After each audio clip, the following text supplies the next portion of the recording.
Hey folks, thanks for tuning in. My name is Mike Fiorilli. I am the author of Dead Last. Before I talk about the book, I'd like to give some kudos to the Lakewood Public Library. Several years ago, I had the privilege of listening to the famous author Dennis Lehane speak. He's the author of Gone Baby Gone, Mystic River, Shutter Island, one of the best writers ever. And he opened up his talk with everybody by pointing out that our libraries are a national treasure. And I couldn't agree with him more. As a kid growing up in the 60s and 70s, we didn't have an internet.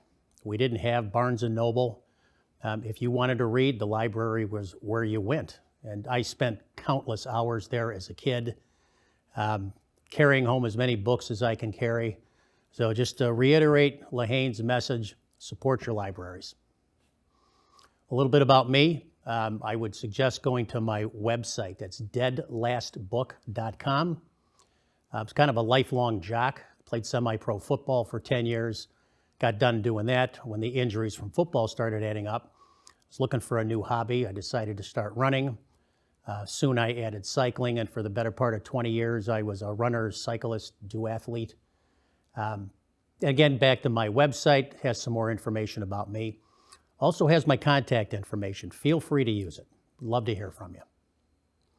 So about the book, I'm going to read from the back cover. That's probably the best way to fill you in at a high level about Dead Last.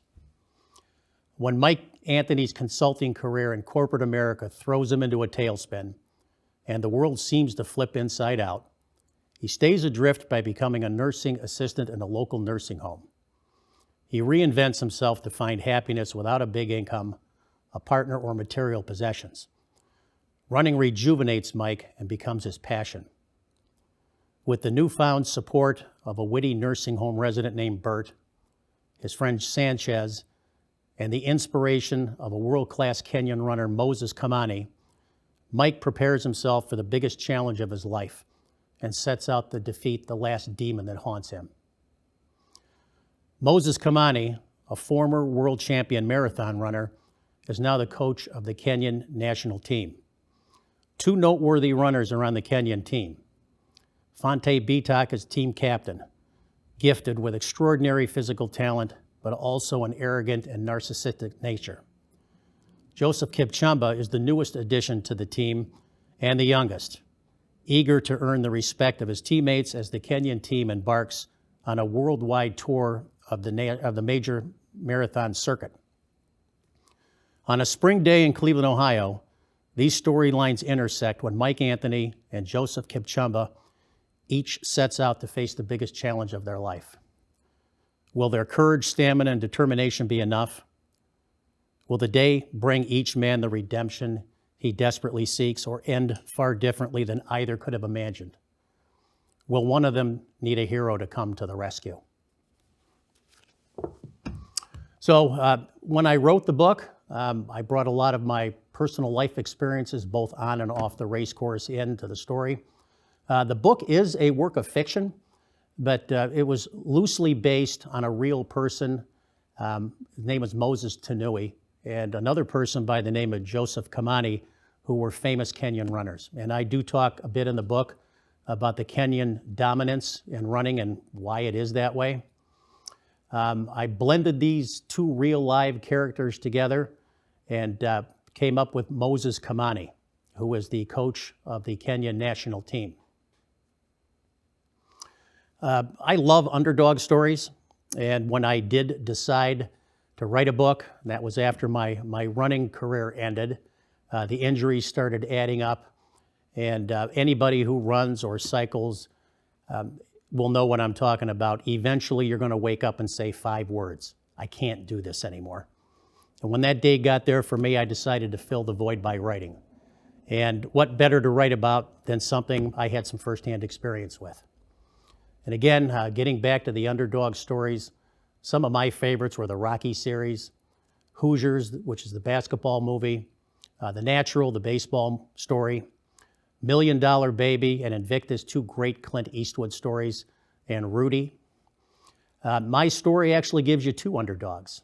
The main character, Mike, and the newest marathon runner, Joseph Kipchumba. So I have had non-readers tell me that they've enjoyed the book as well. This book isn't just about running, no more than the Rocky series was more than about just boxing.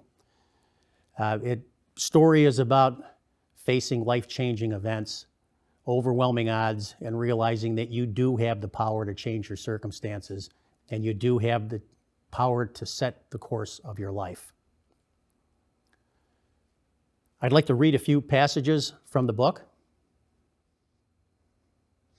So I've got 3 excerpts from the book that I'd like to read for you. The first one is focused on Joseph Kipchumba. He is the newest member of the Kenyan marathon team. This is a guy who comes from a very simple existence. He comes from a large family. He's never left his village. He's never been in an airplane before. This is a dream come true for him to be part of a group of world-class athletes. The flip side of it is he's leaving home for the first time. So I'm going to read from the book. And they're all on the bus on the ride to the airport. The driver shifted into gear and the bus lurched forward. The trip had officially begun. The group was boisterous, laughing and chatting. Joseph opened his carry-on, taking out his Bible and a notepad. He was going to keep a diary so he could share every detail of the trip with his family when he returned in the fall. He decided to start the trip with a snack. Rummaging in the bottom of his bag, he pulled out a package wrapped in thick wax paper. His mother had packed homemade fig bars and jerked pork to tide him over. Something in the bottom of the bag caught his eye, something he didn't pack. It was an envelope. He immediately recognized the handwriting, scribbled in 2 words on the front, "Beloved son." It was written by his mother. He opened the envelope and unfolded the note and read, "My prayers for your safe voyage. I am so proud of you. You have worked so hard and I hope your future is blessed. I will be thinking of you every moment you are away. Please be careful and most of all enjoy this wonderful experience. Run like the wind. Signed, your loving mother." There was an old thumb-worn black and white photograph with the note. It was Joseph, maybe 5 years old, sitting on his mother's lap. He hadn't seen this photo in years. Homesickness hit him like a punch in the stomach, overwhelming him. Tears tumbled down his cheeks. He had not been on the bus more than 10 minutes and he was already desperately missing his family. Suddenly, somebody plopped down in the seat next to him. It was Fante. The timing couldn't have been worse. He was catching Kipchumba at a weak, vulnerable moment. Fante pinched his cheek. "What's the matter, youngster?" he taunted him. Joseph hastily wiped the tears away. "Nothing. My allergies are bothering me." The thickness in his voice gave away the lie. Fante glanced at the note and the picture in Joseph's lap and readied himself for the next taunt. Before he could bully him further, a hand landed on Fante's shoulder, startling him. It was Abraham Musai, one of the other team leaders. He had seen Fante make his way to the front of the bus and sensed his intentions. Abraham asked, "Are you two getting better acquainted?" Abraham was a big man compared to the other athletes, almost 6 feet tall and 150 pounds. He and Fante didn't like each other. Abraham came out on the upper hand of a shoving match between the two men several weeks ago, and they had nothing but tight lips and hard stares for each other since. Before Fante could answer, Abraham nudged him with his hip a little harder than he needed to and said, "Could you give Joseph and I a few minutes alone, please?" Fante glared at him for a second, then obliged. He rose and stood facing Abraham for an elongated pause before making his way back to his seat. Abraham settled in next to Joseph and smiled at him. "I'm sure you know by now what a punk he is. You should just ignore him." Joseph nodded. "It's fine." He folded the note and tucked it back into his envelope. He extended his package to Abraham. "Here, have a taste, please. Homemade." Homemade. Just saying the word made Joseph's eyes tear up again. He pretended to look out the window. The men bounced in their seats as the bus hit a hard stretch. Abraham nodded, pinched a fig from the bag, and popped it in his mouth. He smiled and nodded, affirming the pleasant taste. "My compliments to your mother. These are wonderful." Abraham leaned in and whispered to him, "My first trip away, I cried every day. You love your family and you'll miss them.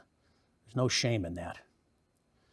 Now given permission, Joseph's tears released in a torrent sprinting down his cheeks. Abraham reached past Joseph, released the latch on the window, and slid it open. The air hit their faces, hot and fresh. Joseph slapped his hand down in the note in his lap to keep it from blowing away. Abraham pulled some tissues from his pocket and poked them into Joseph's hand, who accepted them without looking up. Now I have another passage I'd like to read for you. So this second section that I would like to read for you is the night before the Cleveland Marathon, when Mike Anthony and Joseph Kipchumba would be on the same race course together. The Kenya national team was staying at a hotel in downtown Cleveland. They just had their evening meal, and Joseph decided to use some downtime to catch up on his laundry. After the last load was dried and folded, Joseph carefully reloaded the laundry into his clean laundry bag and headed back to his room. On his way, he passed the conference facilities for the hotel. Peering through the window of one of the vacant meeting rooms, he tried the handle and found the door was unlocked. He went into the room, deeply scented by the mahogany furniture and leather chairs. He didn't turn the light on, fearing somebody would notice him and chase him out of the room. He sat in the chair at the head of the table, picturing himself leading an important business meeting. What a nice life this must be, he thought to himself. Wear an expensive suit, drive a fancy car, live in a big house, and make a lot of money. Yes, he thought to himself, this would be a great life. Across town, there was a man sitting at home who had gone through the same months and months of preparation for the race the next morning. A man who sat in his apartment looking at the pictures and posters he had on his walls of the world's greatest distance runners. Runners from other countries living a life that by comparison was primitive. A man who sought peace in the serenity of the lives he imagined for these runners. A man who at one time lived the life that Joseph had fantasized about. That man was Mike. These two men sat in the night, each in a dark room, imagining a different life. In fact, imagining each other's life. If Mike was there in the room with Joseph, he would tell him that the world of fancy jobs and leather briefcases isn't what he imagined it to be, and that Joseph didn't need to wish for anything more than what he already had. The next day would bring something to each man that would change them for the rest of their lives. Now I'd like to read from the third and last passage. So to set this next section up, Mike had become passionate about running, and he was intrigued by the idea of running in a race. But his concern was that if there was a bad outcome, it would send him into a tailspin, and it would just be one more thing that he's failed at. So after a lot of deliberation and some encouragement from a couple of friends, he decided he was going to do the race. So I'll pick up here in the middle of the race. Not having run in a crowd before, Mike was experiencing the magical effect of the pace of the other runners. Much had been written about the effect of the draft, closely following a faster runner. Professionals, working together as a team, use this tactic expertly. The team leader would follow the other runners, allowing them to punch a hole in the air and block the wind. Athletes working in the draft would spend roughly 10% less energy maintaining the same pace as the runners in front of them. There was also the benefit of going into a zone, a zen-like state where the runners in the draft just stare at the backside of the runner in front of them and let them keep pace. At some point, usually around mile 20, the pacers' work will be done, and they'll drop off and it'll just be the leaders, and it's every man for himself at that point. Mike was 20 yards behind four runners who had been keeping a 7-minute per mile pace and decided to join them. He spiked his pace slightly to pull even with the others, then eased off as he positioned himself in front of the four. No words were necessary. The others knew why he had joined, and they bonded by runner's instinct to work together as a single group. One would lead for about a quarter mile, ease back, allowing another to move to the point, and let the others follow in a single file line several feet behind them. The next several miles passed smoothly and with moderate effort, buoyed by the physical and psychological benefits of running with a group. Mike did some mental math on the elapsed time and figured the professionals were already several miles ahead of them. He was amazed at the pace that they must be running to be that deep into the course. One of the group dropped back, unable to maintain the pace. Mike and the 3 remaining runners stayed together, working with and for each other. A banner stretched across the road, marking the halfway point of 13.1 miles. The group passed that point at 1 hour and 38 minutes. Fretting, he figured he would not have enough time to finish another 3 hours, under 3 hours. The slow start had cost him too much time. He reminded himself that he didn't need to fill his mind with negative energy and just enjoy the day. Time won't matter today, he thought. He didn't realize at the moment how prophetic that thought would be. Mike dropped back and eased into his pace, his legs feeling stiff and heavy. A short time later, he saw the Citgo sign, which marked mile 19, and he knew once he passed this point, the course would start undulating. Mile 24 would bring the main avenue bridge, the most difficult part of the course. He decided to back off a bit and save some energy, as he didn't want to end up walking. Approaching the intersection marking mile 19, he had recovered a bit and felt his energy returning. He felt better than he thought he would at this point. Things are progressing nicely, he thought, and he smiled. Everything was going to change in an instant.